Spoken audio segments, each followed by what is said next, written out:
یه هدیه لاکچری که برای روز مادر فوق‌العاده است. بریم بهت آموزشو بدم. ببین چقدر ساده ولی در عین سادگی زیبا.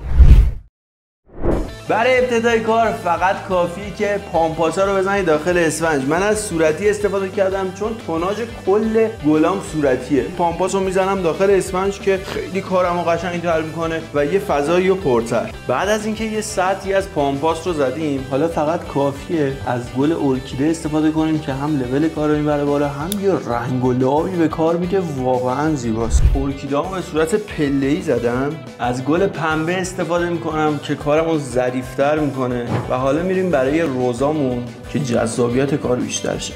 و حالا بعد از اینکه چیدمانمون رو انجام دادیم، جای خالیشو با ژیپسوفیلیا پر میکنم که هم اسفنجم معلوم نباشه، هم که کارم پرتر و قشنگتر بشه. این کار واسه روز مادر فوق‌العاده است. خیلی طرفدار داره. حتما بسازیدش. مرسی که تا اینجا ویدیو همراه هم بودید. حتما بیا تو پیجم یه سر بزن. کلی آموزش خفن گذاشتم.